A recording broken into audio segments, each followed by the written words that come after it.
Algunos nacen en cuna de oro, otros en colchones viejos, pero con sueños demasiado grandes para caber en una habitación pequeña. Lucas Andrade nació en una casa sencilla de ladrillos sin pintar, en el interior de Minas Gerais. Su padre, don Roberto, era albañil. Su madre, doña Elena, maestra en una escuela pública. Desde pequeño, Lucas escuchaba dos sonidos que marcarían su vida: el golpe del cemento en el balde y el raspar del gis sobre el pizarrón. Así aprendió, antes que a leer, dos lecciones que jamás olvidaría: trabajar duro y no rendirse nunca. En la infancia, mientras sus amigos soñaban con ser futbolistas, Lucas decía que quería tener una empresa gigante, de esas que cambian el mundo. Los vecinos se reían. «Ese niño sueña demasiado alto», decían, y él sonreía, porque en el fondo creía que reírse de lo imposible es el primer paso para hacerlo realidad. A los 12 años recibió una vieja computadora que la escuela había donado. Pasaba las noches tratando de entender cómo funcionaba Internet, copiando líneas de código que ni siquiera comprendía. A los 15 creó un sitio web para intercambiar cosas entre alumnos. Nadie lo usó. A los 16 intentó vender camisetas por Internet.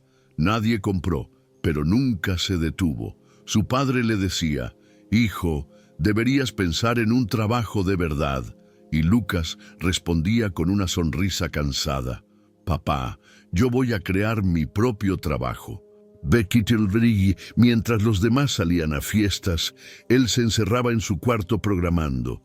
Era el único lugar donde el mundo le parecía justo, donde el talento valía más que el apellido. A los 18 años se mudó a São Paulo con una mochila, una laptop y 300 reales en el bolsillo. Dormía en un cuarto alquilado con otros 3 jóvenes soñadores. Durante el día repartía folletos para pagar el alquiler y de noche trabajaba en su proyecto, una plataforma que conectara a pequeños vendedores con clientes, de manera simple y rápida, a través de una aplicación móvil. Al principio nadie creyó en él. Un inversionista incluso se rió en su cara. «Chico, si fuera tan fácil, alguien ya lo habría hecho». Pero Lucas veía algo que los demás no veían: una revolución silenciosa en las manos de la gente común. 2 años después, el proyecto explotó. Su aplicación se volvió viral entre los comerciantes del interior, ayudando a miles a prosperar. Los medios lo llamaron el chico que desafió a los gigantes del comercio electrónico. El éxito llegó rápido, demasiado rápido. De repente, Lucas era portada de revistas, tenía dinero, fama y propuestas para dar conferencias en el extranjero. A los 23 años recibió su primera inversión millonaria. A los 25, su empresa fue valuada en $1.200 millones. El mismo vecindario que antes se burlaba, ahora lo aplaudía. Pero detrás de las sonrisas, algo dentro de él comenzó a romperse. Las noches dejaron de ser tranquilas. Las personas ya no parecían las mismas. Y el niño que soñaba demasiado alto empezó a preguntarse: ¿será que el éxito que soñé es el mismo que encontré? Entre el brillo de los reflectores y el ruido del dinero, Lucas entendería que la riqueza puede comprar casi todo, menos el propósito. Y fue allí, en la cima, donde su verdadera historia comenzó. El dinero cambia las cosas, pero lo que nadie te dice es que antes de cambiar tu vida, cambia a las personas a tu alrededor. Cuando Lucas Andrade firmó su primer contrato millonario, no lo celebró con champaña. Lo hizo con un café frío, mirando la pantalla de su laptop, mientras el contador le confirmaba que su cuenta bancaria acababa de recibir una cifra que él ni siquiera podía pronunciar sin temblar: $1 millón. En ese instante, el chico de los barrios humildes se convirtió oficialmente en millonario. Durante unos minutos, el silencio se sintió eterno. Luego vino la euforia. Los medios lo llamaban el joven prodigio brasileño. Las entrevistas no paraban y los inversores lo trataban como un genio. Pero dentro de él, Lucas sentía algo que no esperaba: vacío. La meta que lo había movido por años, de repente, se había cumplido. Y no sabía qué hacer con eso. Las llamadas comenzaron a multiplicarse. Viejos amigos que no veía hacía años reaparecieron, siempre con una sonrisa y una frase parecida. Hermano, me alegra tanto por ti. ¿Te acuerdas de aquel favor que te pedí? Al principio, Lucas ayudaba. Pensaba que el éxito se compartía. Pagó deudas ajenas, compró autos para familiares, prestó dinero sin pedir de vuelta. Pero pronto descubrió que la generosidad mal entendida es el camino más corto hacia la decepción. La fama también empezó a cobrar su precio. Cada paso que daba estaba bajo una lupa. Una foto mal interpretada en redes bastaba para generar rumores. Los socios exigían más resultados, los medios más exclusivas, los empleados más reconocimiento. Y Lucas, que antes dormía tranquilo en un colchón viejo, ahora pasaba las noches sin poder cerrar los ojos, rodeado de lujos y de soledad. Una noche, su madre le llamó. «Hijo, ¿estás bien?» «Sí, mamá, solo cansado». «¿Cansado o triste, Lucas?» Él no respondió, porque no sabía. El éxito lo había llevado tan alto que ya no podía ver el suelo. Fue entonces cuando apareció Eduardo Braga, un inversionista experimentado, encantador, con una sonrisa de serpiente. «Lucas, puedo ayudarte a escalar esto al siguiente nivel. Juntos haremos historia». Sus palabras sonaban como música. Lucas confiaba en la intuición, pero el dinero tiene una forma curiosa de nublar el juicio. Firmaron un acuerdo, y por un tiempo todo pareció mejorar. La empresa creció, los números se duplicaron y los medios comenzaron a hablar de la nueva era del comercio digital. Lucas se convenció de que aquel hombre era su mentor, hasta que un día una llamada lo despertó a la realidad. «Lucas, necesitamos hablar. Hay irregularidades en las cuentas». Su socio había transferido parte del capital a empresas fantasma. Documentos falsificados, contratos adulterados y millones desaparecidos. El chico que había construido todo con esfuerzo estaba a punto de perderlo todo, por confiar demasiado. Los días siguientes fueron un torbellino. Abogados, auditores, periodistas. Cada palabra que decía podía volverse contra él. El público que lo aplaudía ahora lo señalaba. Otro joven rico atrapado por la ambición. Las portadas que antes lo coronaban, ahora lo crucificaban.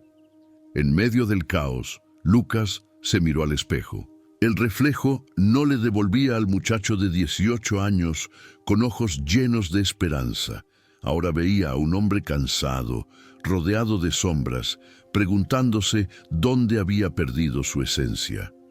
Una noche, caminando por la ciudad, entró en un pequeño café donde nadie lo reconoció. Pidió un café simple y se sentó junto a la ventana. Allí, entre el ruido de las tazas y la lluvia golpeando el vidrio, escribió en una servilleta una frase que marcaría su destino. «No quiero ser el más rico, quiero ser el más libre». Esa noche decidió recuperar el control, pero lo que no sabía era que, para hacerlo, tendría que enfrentar al sistema que él mismo había ayudado a construir. Y así comenzó la caída, que pronto se convertiría en su renacimiento. No hay puñal más profundo que el de una mano que alguna vez te sostuvo. La mañana en que todo se quebró, Lucas llegó a la oficina antes que nadie. El edificio de vidrio reflejaba un cielo gris, y los ascensores subían en silencio, como si también comprendieran que algo se avecinaba. En la sala de juntas, Carla Nogueira, su directora financiera, lo esperaba con una carpeta gruesa, subrayada con marcadores de colores. No sonreía. «Hay movimientos que no cuadran», dijo, sin rodeos. Transferencias a Lumen Holdings, Datax International y Braga Consultoria, todas con firmas digitales que no son tuyas. Lucas hojeó los papeles, números, fechas, sellos. El mundo se redujo a una sucesión de cifras con olor a traición. ¿Cuánto?, preguntó con la garganta seca.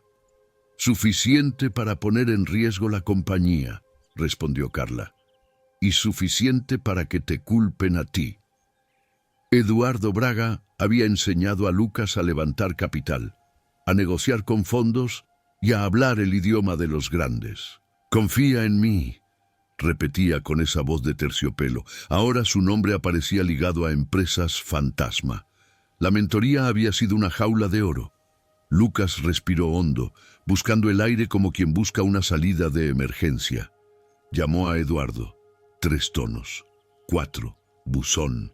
Envió un mensaje corto, sin cortesías. Necesitamos hablar. Urgente. La respuesta llegó 1 hora después. Tranquilo, muchacho. Todo está bajo control. Te veo a las 6. Hasta las 6. El día fue una montaña rusa sin frenos. Los rumores ya corrían. 2 periodistas escribieron a su correo. Un blog de tecnología publicó una nota insinuando mala gestión. Un fondo minoritario pidió una reunión para entender la situación. Carla lo miraba con seriedad quirúrgica. Si él te metió aquí, él sabe cómo salir, dijo. Pero no olvides, su prioridad no eres tú. A las 6 en punto, Eduardo entró al despacho con su traje impecable y el mismo perfume caro de siempre. Se sentó sin pedir permiso, apoyó el reloj sobre la mesa y sonrió. Los números se mueven, Lucas. Es la naturaleza del capital. ¿Se mueven hacia empresas que no existen?, replicó Lucas. Con firmas falsificadas, con mi nombre. ¿Eso también es la naturaleza del capital? Eduardo entrecerró los ojos, como un profesor cansado del alumno rebelde. Estás aprendiendo tarde. Pero estás aprendiendo. Te lo advertí. Para jugar en la Liga Mayor hay que ensuciarse las manos. Yo construí esto para ayudar a los pequeños, dijo Lucas, no para convertirme en el monstruo que combatí. El mundo no premia nobles intenciones, respondió Eduardo, acomodando su corbata. Premia resultados. Silencio. El reloj marcó los segundos como golpes. Lucas sintió el impulso de gritar, pero contuvo la furia. La calma sería su única arma. Quiero los contratos originales, dijo. Las autorizaciones, los correos, las actas del consejo y una explicación que pueda presentar a los auditores. Eduardo alzó las cejas. No te conviene abrir esa caja, Lucas. Las cajas, una vez abiertas, no se cierran. Se levantó, recogió el reloj y antes de salir murmuró: piensa en tu valoración, piensa en la prensa, piensa en tus sueños. No destruyas todo por idealismo. La puerta se cerró. Lucas se dejó caer en la silla. La servilleta del café, aquella con su frase «No quiero ser el más rico, quiero ser el más libre», estaba doblada en el bolsillo. La apretó como un talismán. Esa noche convocó a un comité de crisis. Carla presentó un mapa del desvío, cuentas en 3 países, consultorías infladas, contratos triangulados. Cada flecha terminaba, de un modo u otro, en el círculo cercano de Eduardo. Si hacemos público esto, los fondos corren, advirtió uno de los directores. Si lo ocultamos, el agujero se agranda. No vamos a ocultar nada, dijo Lucas. Pero tampoco vamos a suicidarnos. Lo haremos bien y legal. Llamaron a una firma externa de auditoría forense y a un despacho de abogados que no debía nada ni a Braga ni a los fondos. Transparencia sería la palabra maldita y a la vez la brújula. A medianoche, Lucas salió a la terraza. La ciudad seguía despierta, con oficinas encendidas aquí y allá, como constelaciones de gente que no sabe dormir. Recordó una tarde en que Eduardo le había dicho: el dinero no cambia a las personas, las revela. Quizá era verdad. Eduardo no había cambiado, Solo se había mostrado. De regreso al interior, encontró a Carla frente a la pizarra de vidrio, escribiendo un plan en 6 puntos. Asegurar caja, congelar contratos, notificar al consejo, blindar datos, alinear narrativa, preparar reemplazos. «Necesitarás un portavoz», dijo, «y una historia que la gente pueda creer». «La verdad», respondió Lucas. «Solo eso».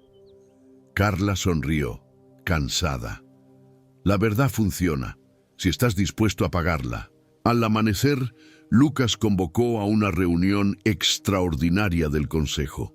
En una mesa larga, bajo luces frías, expuso los hallazgos, el plan y una propuesta que sorprendió a todos: solicitar la suspensión temporal de Eduardo Braga, abrir procesos internos y colaborar activamente con las autoridades. Hubo gritos, amenazas de demandas e insinuaciones de que él estaba sobreactuando para salvar su imagen. Lucas no cedió. «Si tengo que perder valor hoy para recuperar dignidad mañana, lo haré», dijo. «Ganamos al dar voz a los pequeños. No voy a callarme ahora». Votaron. La suspensión fue aprobada por un margen estrecho. Eduardo, notificado por correo, respondió con una carta feroz. Acusaciones de incompetencia, advertencias legales y un mensaje final: «Nos vemos en los tribunales». Cuando el consejo se disolvió, Lucas quedó solo un instante en la sala. Miró el skyline de la ciudad y por primera vez desde que el dinero llegó, se sintió liviano. Aterrorizado, sí, pero liviano, como si caminar hacia el incendio fuese, paradójicamente, la única ruta hacia la libertad. Su teléfono vibró. Un número desconocido. Atendió. «Señor Andrade», dijo una voz femenina. «Soy Inés Valverde, periodista de El Observador. Tengo pruebas de que Braga hizo lo mismo en 2 startups antes que la suya. Si quiere escuchar, nos vemos hoy. Traiga a su abogada». Lucas colgó, miró a Carla y asintió. El tablero había cambiado. Ya no se trataba solo de limpiar su nombre, sino de desenmascarar a un depredador. Y mientras el día nacía, empezó la guerra por la verdad. La oficina de Novacom, la empresa de Lucas Andrade, amaneció con un silencio incómodo. El rumor del escándalo se había filtrado y corría por los pasillos como fuego entre papeles secos. Nadie sabía exactamente qué pasaba, pero todos lo sentían.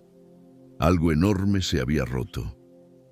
En la sala de juntas, Lucas esperaba a los auditores forenses de Argus Consulting, una firma especializada en casos de fraude corporativo.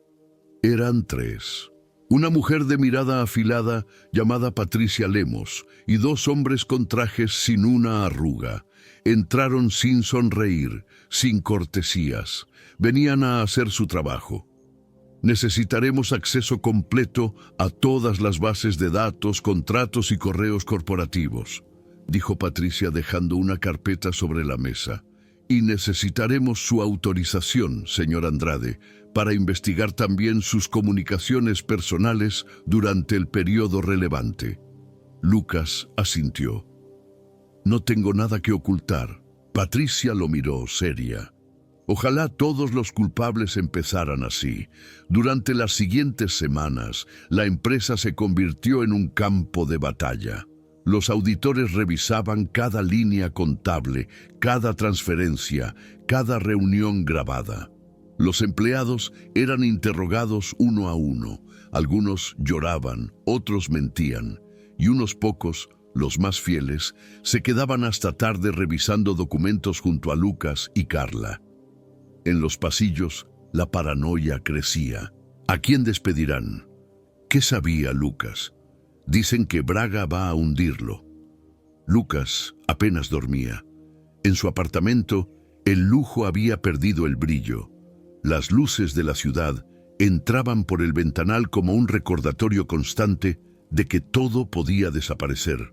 A veces se quedaba mirando su reflejo en el vidrio y se preguntaba si esa versión suya, el joven exitoso, el empresario admirado, alguna vez había existido. Una madrugada, mientras revisaba correos antiguos, encontró uno olvidado, fechado meses atrás. Asunto: consulta técnica, integraciones externas. El remitente, un analista junior llamado Rafael Gómez. El mensaje mencionaba una transferencia sospechosa y pedía confirmación a Braga. Lucas lo había reenviado automáticamente a su socio sin leerlo. Braga le había respondido al empleado: asunto cerrado, no vuelvas a preguntar sobre eso. Ese correo fue la grieta por donde entró la luz. Lucas imprimió el mensaje y se lo llevó a Patricia. Ella lo leyó en silencio. Luego lo puso sobre la mesa y dijo: con esto podemos abrir una nueva línea. Si cruzamos las IPs de los accesos, sabremos desde dónde se firmaron las transferencias. ¿Y si fue desde su oficina?, preguntó Lucas. Entonces tendrá usted una bomba en las manos. 3 días después, los auditores confirmaron lo impensable. Las firmas electrónicas de Braga provenían de un servidor externo que él mismo controlaba, oculto bajo una empresa intermediaria. Las evidencias eran tan claras que Patricia se permitió un gesto raro en ella, una sonrisa breve. «Felicitaciones, señor Andrade. ¿Ha encontrado al fantasma?» «No», respondió Lucas. «Solo lo vi por un momento. Ahora falta atraparlo». Decidieron preparar una denuncia formal ante la Policía Federal. Pero Carla lo advirtió: si haces esto, Braga te destruirá públicamente. Él tiene contactos, abogados, periodistas. «Prefiero que destruyan mi imagen», dijo Lucas, «antes que seguir siendo cómplice». El día que presentó la denuncia, la noticia se filtró antes de que él llegara a la comisaría. Los titulares fueron despiadados. El joven multimillonario acusa a su mentor de fraude. Batalla de gigantes en el mundo tech, de la admiración al odio, la guerra de Novacom. Las acciones cayeron 28% en una sola jornada. Los inversores exigieron explicaciones. Algunos retiraron su apoyo. Pero entre el ruido mediático, algo inesperado comenzó a suceder.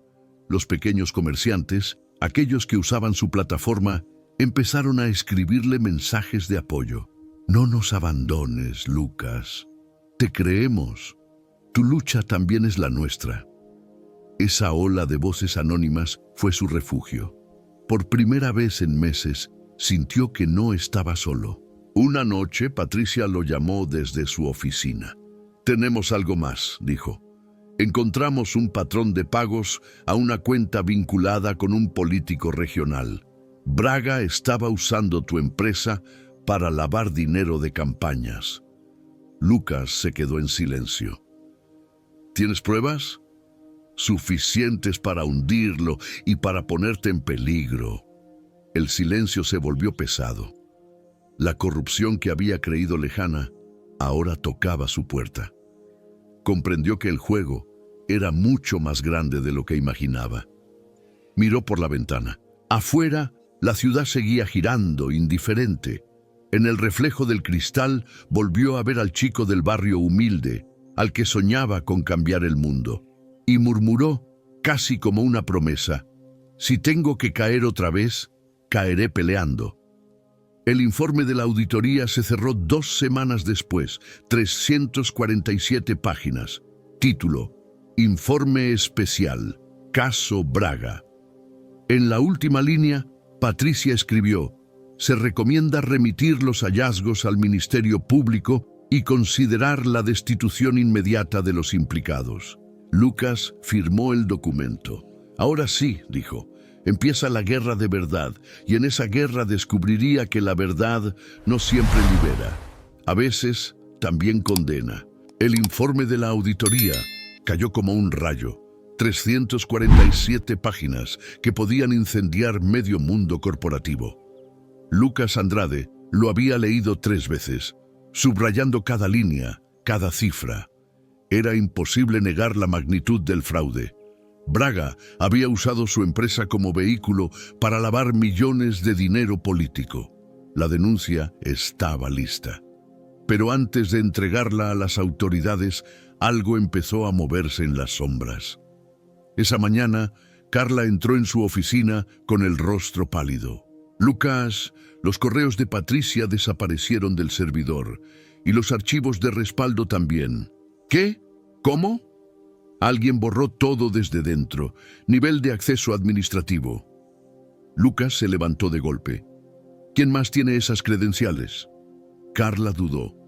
Solo tú. Y Braga. Fue como si el aire se espesara. El enemigo no solo estaba vivo, sino también vigilando cada movimiento. Horas después, un número desconocido llamó a su celular. ¿Andrade? La voz era grave, controlada. Le aconsejo que deje todo como está. Hay cosas que no debe intentar arreglar. ¿Quién habla? Alguien que puede asegurarse de que siga respirando. La línea se cortó. Lucas se quedó inmóvil, con el teléfono aún pegado al oído. No era solo un juego de negocios. Era una advertencia. Esa noche, en su departamento, las luces parpadeaban como si también temieran lo que vendría. Llamó a Patricia, la auditora. ¿Dónde estás?, preguntó. Fuera del país, respondió ella. Me advirtieron que había movimientos raros, gente preguntando por mí. No sé si regresaré pronto. ¿Guardaste copias del informe? Claro, 3, en lugares diferentes. Pero escucha, Lucas, lo que descubrimos no es solo de Braga. Es más grande.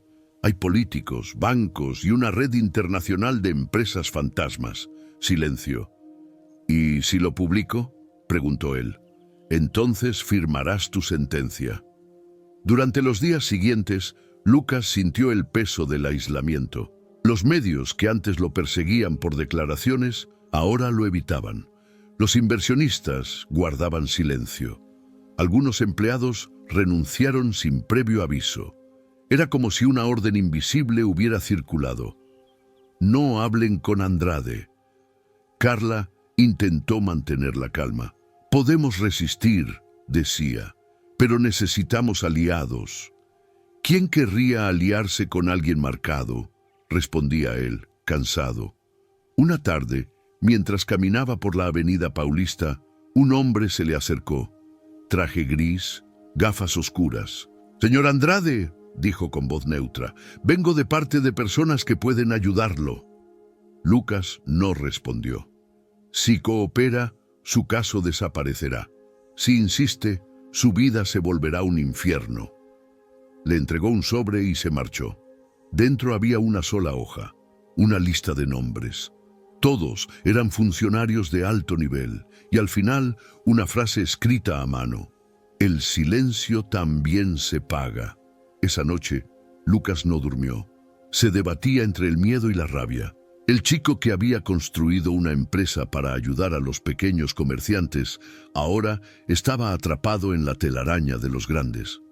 Miró la servilleta que aún guardaba, su talismán, y leyó las palabras que había escrito meses atrás. No quiero ser el más rico, quiero ser el más libre, y entendió que la libertad no se conquista con dinero, sino con coraje. Al amanecer, tomó una decisión. Convocó una conferencia de prensa. Sin avisar a nadie, apareció frente a cámaras y micrófonos. «Mi nombre es Lucas Andrade», dijo con voz firme, «y he sido testigo de cómo el poder corrompe todo lo que toca. Hoy no hablo como empresario, hablo como ciudadano». Contó parte de la verdad, no toda, lo suficiente para que el país temblara. Los periodistas se abalanzaron, las redes explotaron, y en cuestión de horas su rostro estaba en todos los noticieros del continente. Esa misma noche su departamento fue allanado. La policía dijo buscar pruebas complementarias, pero Lucas sabía la verdad. Querían amedrentarlo. Cuando los agentes se fueron, el lugar estaba destrozado. Su laptop desapareció. Carla llegó poco después. «¿Qué vas a hacer ahora?», preguntó. Lucas se pasó la mano por el cabello y respondió sin dudar. «Voy a terminar lo que empecé. Si tengo que caer, caeré diciendo la verdad». Se miraron en silencio. Afuera, la ciudad seguía rugiendo. indiferente. Pero en los ojos de Lucas había algo nuevo, determinación pura. No del joven empresario, ni del prodigio del dinero, sino del hombre que había visto el precio del silencio y había decidido no pagarlo. Y en ese instante, sin saberlo, Lucas se convirtió en el enemigo público número 1 del poder que había desafiado. La conferencia de prensa de Lucas Andrade había sacudido al país. En cuestión de horas, su rostro estaba en todas las pantallas, noticieros, redes, portadas digitales. Algunos lo llamaban héroe, otros traidor. Pero lo que nadie sabía era que, mientras los periodistas discutían su valentía, él ya no existía oficialmente. Al día siguiente, su cuenta bancaria fue congelada, su pasaporte anulado por irregularidades administrativas, y un comunicado del Ministerio de Hacienda lo señalaba como sospechoso de evasión fiscal y fraude electrónico. Era el inicio de una caza silenciosa. Carla fue la primera en advertirlo. «Nos están cercando», dijo mostrándole su teléfono. «Las cámaras del edificio ya no funcionan. Los correos llegan con retraso. Alguien nos está vigilando». Lucas se quedó en silencio. «Entonces desapareceremos antes de que lo hagan por nosotros». Esa noche abandonaron el apartamento. Tomaron solo lo esencial: documentos, un disco duro con copias del informe y algo de dinero en efectivo. Mientras bajaban por la escalera de incendios, Lucas miró una última vez la ciudad desde la azotea. Las luces brillaban como un mar de promesas rotas. «¿De qué sirve tener todo si para sobrevivir tienes que esconderte?», pensó. Se refugiaron en la casa de una antigua amiga de Carla, en las afueras de Sao Paulo. Era un lugar modesto, con paredes húmedas y olor a madera vieja. Allí, entre el polvo y la soledad, Lucas Andrade dejó de existir. El mundo lo conocía como un empresario caído en desgracia. Pero él, en silencio, empezaba a transformarse en algo más. Un hombre libre de todo, incluso de su nombre. Durante las primeras semanas, el tiempo se volvió espeso. No había reuniones, ni correos, ni agendas. Solo largas horas de lectura, introspección y miedo. Por las noches, escuchaba las noticias desde una radio pequeña. Lucas Andrade sigue prófugo. Fuentes anónimas aseguran que manipuló información para salvarse. Las mentiras se multiplicaban más rápido que la verdad. Un día, mientras revisaba el disco duro, descubrió algo inesperado: una carpeta oculta con el nombre Proyecto Raíz. Dentro había documentos confidenciales, transferencias y correos firmados por Braga, antes incluso de que Lucas lo conociera. El fraude no había empezado en su empresa. Era una red de corrupción internacional que usaba startups emergentes para lavar dinero desde hacía años, y su compañía había sido solo la pieza más visible. «Carla», dijo levantando la vista, «esto no se trata solo de nosotros». «¿Qué quieres decir?» «Que hay cientos de empresas como la nuestra. Braga no era el cerebro, era el mensajero». «¿Y quién es el cerebro entonces?» Lucas miró los nombres en los correos. Algunos eran de políticos, otros de banqueros, y uno, al final de la lista, destacaba en mayúsculas: Draken Group Holdings. Nadie fuera del círculo financiero hablaba de esa empresa, pero todos en el poder sabían quiénes eran. Y si Braga trabajaba para ellos, Lucas había desafiado a un monstruo sin rostro. Esa noche Carla lo encontró escribiendo en su cuaderno. «¿Qué haces?», preguntó. «La historia. Si me borran, quiero que quede constancia de lo que pasó. ¿Y si te encuentran antes? Entonces al menos sabrán por qué». Los días se convirtieron en semanas. A veces, Lucas salía a caminar por el pueblo, siempre con gorra y barba crecida. Nadie lo reconocía. Una vez, un niño le pidió ayuda con su tarea de matemáticas. Lucas sonrió. Por un instante, volvió a ser el muchacho curioso que soñaba con cambiar el mundo. Pero el pasado no olvida. Una tarde, al regresar a la casa, encontró la puerta entreabierta, el lugar revuelto, y en la mesa una nota escrita a mano. «Sabemos dónde estás, entrega los archivos». Carla quiso huir de inmediato, pero Lucas se detuvo. «No, si corremos, solo prolongamos el final. Entonces, vamos a enfrentarlos, pero a nuestra manera». Con ayuda de un periodista independiente, Inés Valverde, comenzaron a preparar una filtración masiva.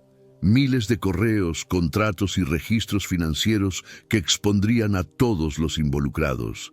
Era peligroso, pero también era la única manera de romper el silencio. Mientras trabajaban, Inés le preguntó, «¿Por qué arriesgarte otra vez? Podrías empezar de nuevo en otro país». Lucas la miró y respondió, «Porque si me callo, seguirán haciéndole esto a otros. Y porque no se puede construir un futuro sobre mentiras». En ese momento comprendió algo esencial. Ya no luchaba por limpiar su nombre, sino por recuperar su alma. La publicación estaba prevista para la medianoche del domingo. Pero una hora antes, el sistema fue hackeado, las pantallas se apagaron y en el monitor apareció un mensaje simple, frío. «Te advertimos, no habrá una segunda oportunidad». Lucas respiró hondo. La guerra seguía, pero ahora era una guerra sin banderas, sin rostro, sin nombre. El chico que una vez soñó con cambiar el mundo ahora tenía que sobrevivir para hacerlo. El intento de filtración había fracasado. Los servidores fueron hackeados, los archivos encriptados, y el periodista que los ayudaba, Inés Valverde, desapareció sin dejar rastro. Carla lloró en silencio cuando la policía negó cualquier investigación. «Sin denuncia formal no podemos actuar», le dijeron. Pero ¿cómo denunciar a quienes controlaban las denuncias? Lucas comprendió entonces que la verdad tiene enemigos con trajes impecables y sonrisas diplomáticas. El sistema no quería justicia, quería silencio. Durante días, el miedo volvió a instalarse en la pequeña casa donde se ocultaban. Carla apenas dormía. Lucas pasaba las noches revisando líneas de código, intentando descifrar los archivos dañados. En uno de ellos encontró algo que no esperaba, una clave oculta en los metadatos, un patrón repetido en cada documento firmado por Braga. Era un código de rastreo. Si podía desencriptarlo, tal vez descubriría dónde se escondía el dinero y quién lo movía. Pasó 3 días sin salir, apenas comiendo. El rostro se le marcó con ojeras profundas. Los dedos le temblaban, hasta que, de pronto, el código se abrió como una cerradura que cede tras años de insistencia. Los datos revelaron una red de cuentas bancarias en Suiza, Panamá y Emiratos Árabes, todas conectadas con una entidad en las Islas Caimán, Draken Group Holdings. «Ahí están», susurró Lucas, «los verdaderos dueños del juego». Carla lo miró, asustada. «¿Qué vas a hacer con eso? Lo que nadie se atrevió a hacer, contarlo todo. Si lo haces, te matarán». Lucas sonrió con tristeza. «Entonces moriré diciendo la verdad». Contactó de nuevo a Inés. Para su sorpresa, respondió. «Estoy viva», le dijo en un mensaje cifrado. «Me escondí. Tengo contactos fuera del país. Si logras sacar los archivos, puedo publicarlos desde Europa». Era la única salida real. Prepararon el plan con precisión quirúrgica. Carla falsificó documentos para viajar. Inés gestionó conexiones seguras para transferir la información, pero sabían que cada paso podía ser vigilado. La noche anterior a su partida, Lucas y Carla se sentaron en el techo de la casa. El cielo estaba cubierto de nubes, sin luna. «¿Te arrepientes?», preguntó ella. «De nada», respondió él, «excepto de haber creído que el éxito era tener más». «¿Y ahora qué es el éxito para ti?». Lucas pensó unos segundos y dijo, «Poder dormir sin miedo a lo que hiciste». Al día siguiente partieron en un coche alquilado rumbo al aeropuerto. El silencio dentro del vehículo pesaba más que el equipaje. Carla conducía. Lucas sostenía una memoria encriptada dentro de un libro viejo. Era su arma más poderosa y al mismo tiempo su sentencia. A pocos kilómetros del aeropuerto notaron un auto negro siguiéndolos. «No aceleres», dijo Lucas. «Mantén la calma». El vehículo detrás hizo un cambio brusco, luego otro, y de repente el sonido de una sirena falsa llenó el aire. Un segundo coche les cerró el paso. De los autos bajaron 3 hombres vestidos de civil. «Señor Andrade», dijo uno mostrando una placa sin nombre, «debe acompañarnos». «¿Por qué motivo?», preguntó Lucas. «Por su seguridad», respondió el hombre, sonriendo. Carla apretó el volante. Lucas la miró y murmuró: «No pares». Ella dudó un instante. Luego pisó el acelerador. El coche avanzó entre los 2 vehículos, rozando los retrovisores. Los hombres gritaron. Uno disparó al aire. Pero ellos ya estaban lejos. Durante 1 hora condujeron sin rumbo, hasta perderlos. Se refugiaron en un motel de carretera. Lucas revisó la memoria. Seguía intacta. «Lo logramos», susurró. Pero en sus ojos no había triunfo, sino cansancio. El precio de la verdad se medía en sueño perdido, sangre contenida y vidas rotas. Esa noche, Inés confirmó la recepción de los archivos. «Lo publicaré todo mañana», dijo. «Pase lo que pase, no regreses a Brasil». Lucas apagó el teléfono y se quedó en silencio. Carla lo observó. «¿Y si todo esto no cambia nada? Entonces al menos habremos intentado. ¿Y si mueres por intentarlo?». Él la miró y respondió con calma: «Peor sería vivir sabiendo y callar». El amanecer los encontró en la carretera, rumbo a ningún lugar. El sol iluminaba sus rostros cansados y por primera vez en mucho tiempo, Lucas sonrió sin miedo. El mundo podía derrumbarse, pero él ya no era prisionero del dinero, ni del poder, ni del silencio. Esa mañana, la verdad empezó a circular por el mundo, y con ella el nombre de Lucas Andrade volvió a nacer, no como empresario, sino como símbolo. Próximo, capítulo 8. El mundo contra Lucas Andrade. La filtración estalló como una bomba. Los documentos publicados por Inés Valverde aparecieron en cientos de portales internacionales. «Red global de corrupción corporativa expuesta», decían los titulares. Entre los nombres implicados estaban empresarios, políticos y bancos de 5 países. Y en el centro de todo, Draken Group Holdings. Las pruebas eran irrefutables. Cuentas offshore, transferencias millonarias, correos que demostraban sobornos. Y sobre todo, los registros digitales firmados por Eduardo Braga. Pero la reacción no fue lo que Lucas esperaba. El gobierno negó todo.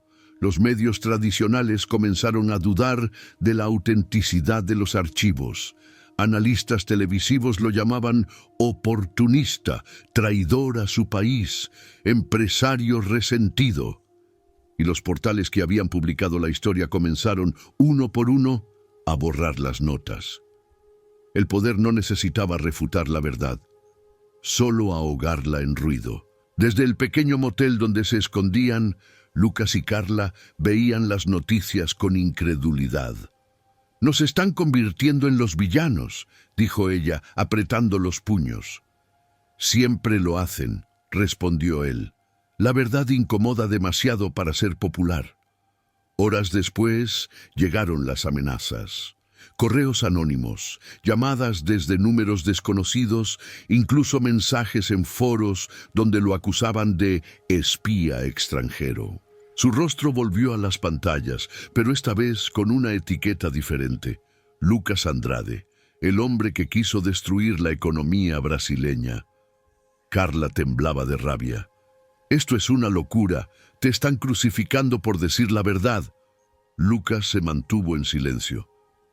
«El poder no teme a la mentira», dijo finalmente. «Teme a la memoria. Por eso intentan reescribirla». Mientras tanto, Inés tuvo que huir de nuevo. Su redacción fue allanada, su servidor confiscado. Envió un mensaje a Lucas antes de desaparecer otra vez. Publicaron solo el 60%. El resto sigue seguro. No dejes que ganen. Lucas sabía que lo siguiente sería una guerra de información. Si no podía ganar en los tribunales ni en los medios, debía ganar en los corazones. Así nació su nueva idea. Creó desde una red segura una página anónima llamada Proyecto Raíz, el mismo nombre que había encontrado en los archivos de Braga. Allí subió los documentos, los audios, los nombres y sobre todo su propia confesión. Mi nombre es Lucas Andrade. Fui parte de un sistema que corrompe a los que sueñan y destruye a los que se atreven. Esta es mi historia y esta es la verdad. La página se volvió viral. Millones de personas comenzaron a compartirla. Influencers, activistas, estudiantes. El hashtag La Verdad de Lucas se convirtió en tendencia mundial. El poder intentó derribar la web, pero cada vez que lo hacía, surgían 10 copias nuevas. Era una hidra digital. Los jóvenes lo convirtieron en un símbolo de resistencia. Pancartas con su rostro aparecieron en manifestaciones. No se puede matar la verdad. Lucas, somos todos. Pero con la admiración vino también el peligro. El gobierno lo declaró oficialmente persona de interés nacional. Y una orden de captura internacional fue emitida bajo cargos falsos de ciberterrorismo. Lucas se convirtió en el fugitivo más buscado de Brasil. Su foto adornaba aeropuertos, noticieros y fronteras. El hombre que había tenido todo, dinero, fama, poder, ahora no tenía ni nombre ni país. Una noche, escondido en un almacén abandonado en la frontera con Uruguay, Lucas miraba su reflejo en un espejo roto. Estaba demacrado, con barba crecida y mirada cansada. Carla se acercó y le dijo, ¿valió la pena? Él suspiró. Antes no sabía quién era. Ahora lo sé, aunque el mundo me odie por eso. En ese instante recibió un mensaje cifrado. Era de Inés. Los documentos llegaron al Parlamento Europeo. Hay una investigación abierta. Has ganado algo más grande que un juicio. Lucas sonrió por primera vez en semanas. No era la victoria que imaginó, pero era una grieta en el muro. Horas después, mientras se preparaban para cruzar la frontera, escucharon motores afuera. Carla se asomó por la ventana. «Lucas, son ellos».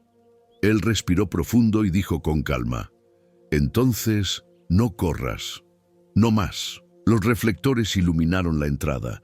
Voces gritaron su nombre, pero Lucas no levantó las manos. Solo dijo, «Pueden arrestar a un hombre, pero no a una verdad que ya ha sido dicha». Los agentes lo rodearon. El silencio fue absoluto, y por un instante el tiempo pareció detenerse. Esa noche, mientras lo llevaban esposado, millones de personas en todo el mundo compartían su nombre. El mundo estaba en su contra, pero la historia ya no lo olvidaría. El arresto de Lucas Andrade recorrió el mundo. Las imágenes de su captura se repitieron una y otra vez en los noticieros. El joven empresario, con la cabeza en alto y las manos esposadas, caminando entre agentes armados. Para unos era el fin de un traidor, para otros el nacimiento de un mártir. Lo trasladaron a una prisión federal bajo estricta vigilancia. Celdas de acero, luces encendidas las 24 horas, sin contacto con el exterior. Su nombre fue eliminado de los registros públicos, su empresa intervenida y sus cuentas bloqueadas. El hombre, que alguna vez movió millones, ahora dormía sobre un colchón delgado y comía pan viejo. Aún así, no parecía derrotado. Cada noche escribía en un cuaderno que ocultaba bajo el colchón, «Si me quitan la voz, dejaré palabras». Su abogada, Carla Nogueira, consiguió visitarlo después de semanas de presión legal. Cuando entró en la sala de vidrio lo encontró más delgado, pero con la mirada más firme que nunca.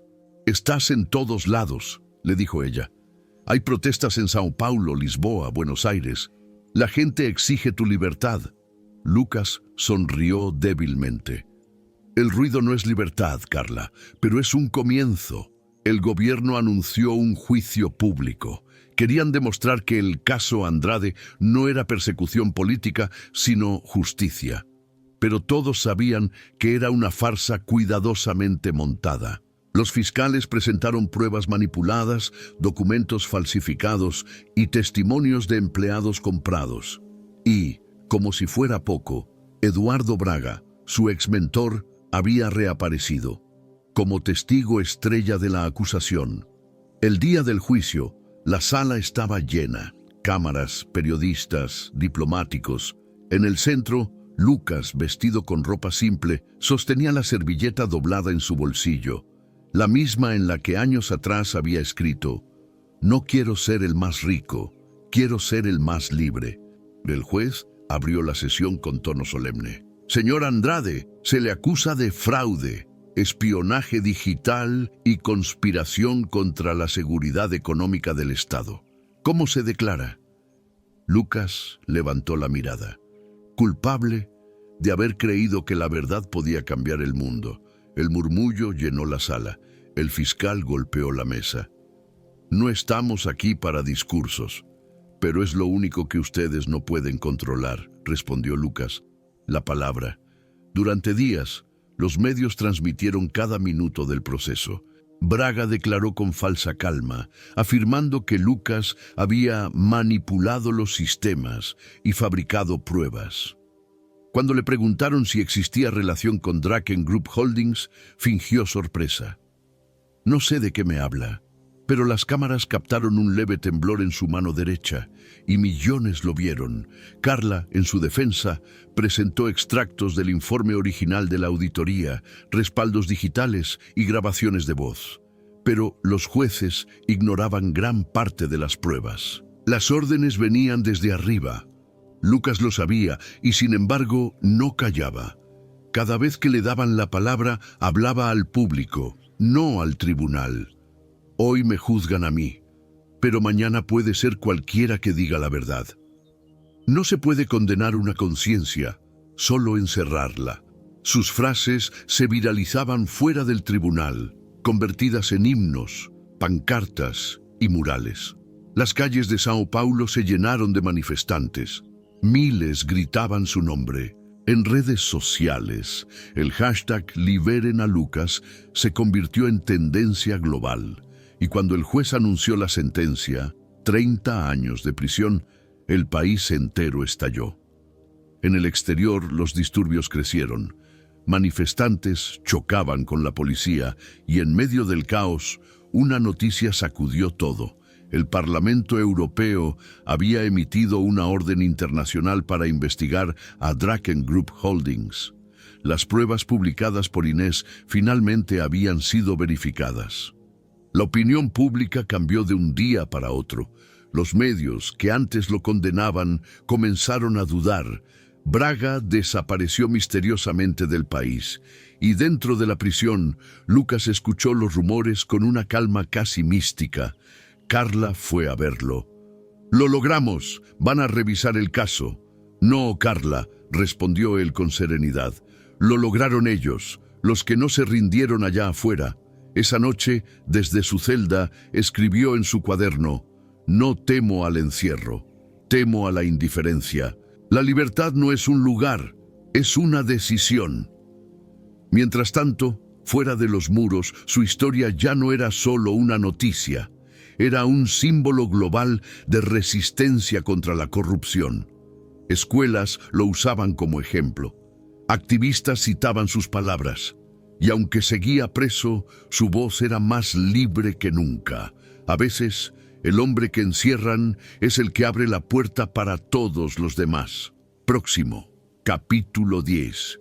El último sueño de Lucas Andrade. Han pasado 3 años desde el juicio. Lucas Andrade sigue preso, aunque el mundo fuera de las rejas ya no es el mismo.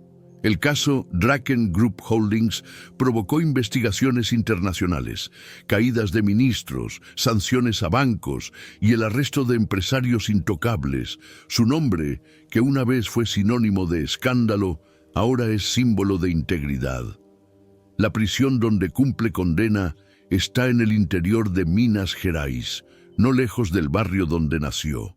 Cada mañana sale al patio con un cuaderno en las manos y una leve sonrisa. Los demás reclusos lo llaman el profesor. Da clases de economía, enseña a leer a los más jóvenes y, de vez en cuando, habla sobre ética y tecnología. No cobra nada. No tengo mucho más que ofrecer, dice. En su celda hay pocas cosas: una cama, un libro gastado de filosofía y la servilleta vieja que guarda doblada dentro del cuaderno, la misma que lo acompañó desde el principio. A veces la mira y recuerda su frase: no quiero ser el más rico, quiero ser el más libre, y se da cuenta de que en cierto modo lo consiguió. Un día recibe la visita de Carla Nogueira, su abogada y amiga. Ella entra con una sonrisa contenida. «Lucas, hay noticias». «¿Buenas o malas?», pregunta él, levantando la mirada. «Depende de cómo las veas», le entrega una carpeta. Dentro, una carta oficial del Supremo Tribunal. Revisión de sentencia aprobada.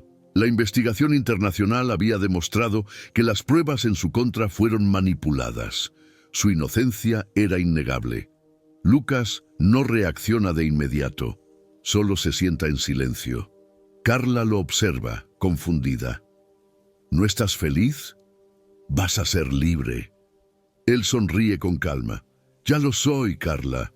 Hace tiempo que lo soy. Ella ríe entre lágrimas. Nunca cambiaste. Al contrario, responde él. Cambié en todo, pero para volver a ser quien era antes de tener miedo. Semanas después, sale de prisión. No hay cámaras, ni discursos, ni multitudes. Solo el viento cálido de la tarde y un horizonte abierto. Camina por el campo con un paso tranquilo, respirando como si cada bocanada fuera un nuevo comienzo. El mundo lo espera afuera, pero Lucas no corre hacia él. En cambio, viaja al pequeño pueblo donde creció. Visita la vieja casa de sus padres, hoy vacía.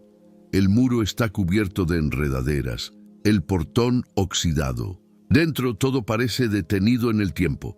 El olor del cemento, el eco de la voz de su madre. Se sienta en el patio, cierra los ojos y escucha los sonidos de su infancia.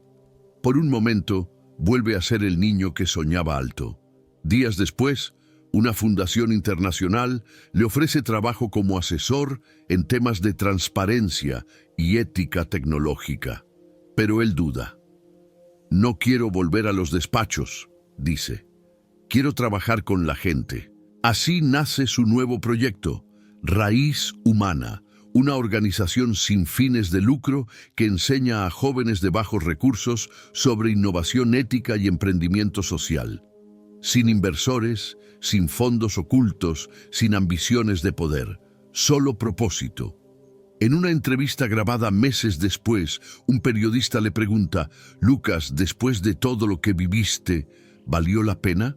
Él piensa unos segundos antes de responder: «Si mides la vida por lo que pierdes, nada vale la pena.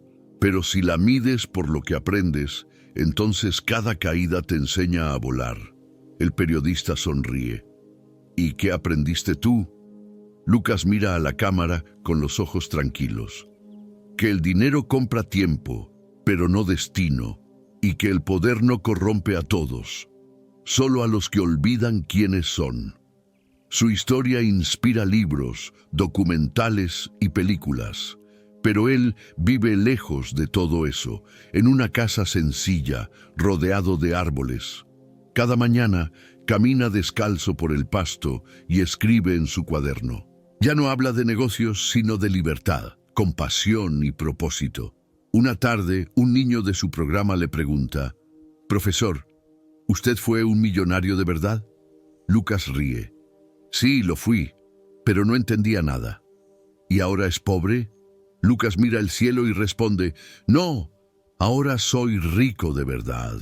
El niño sonríe sin entender del todo, pero Lucas sí entiende, porque por fin encontró aquello que buscó desde el principio, la paz de ser uno mismo. Esa noche, mientras el sol se esconde, escribe las últimas líneas en su cuaderno. Perdí todo para entender que la libertad no se compra. La verdad duele, pero cura. Y aunque el mundo me olvide, yo no olvidaré quién fui. El niño que soñó con cambiar el mundo, y lo intentó. Cierra el cuaderno, lo deja sobre la mesa y apaga la luz. El viento sopla suavemente, moviendo la servilleta vieja junto a la ventana. Así termina la historia de Lucas Andrade. El hombre que tuvo todo, lo perdió todo, y lo ganó todo de nuevo. Y así termina la historia de Lucas Andrade, un hombre que tuvo todo, lo perdió todo, y entendió que la verdadera riqueza no está en los números, sino en el alma. Porque no hay éxito que valga si pierdes quién eres. No hay fortuna suficiente si tu conciencia está vacía, y no hay verdad pequeña cuando se dice con el corazón. Lucas nos enseñó que el dinero puede comprar poder, pero jamás propósito, que la libertad no se hereda, se conquista con cada decisión valiente, y que decir la verdad puede doler, pero vivir en mentira duele mucho más. Si esta historia te tocó el corazón, deja tu comentario aquí abajo y cuéntanos qué significa para ti ser libre. No olvides suscribirte al canal, activar la campanita y compartir este video con alguien que necesite recordar que la verdad aún tiene poder. Porque quizás, como Lucas, todos tengamos dentro de nosotros un soñador que solo espera el valor de despertar. La libertad no se compra, se vive. Suscríbete para más historias reales.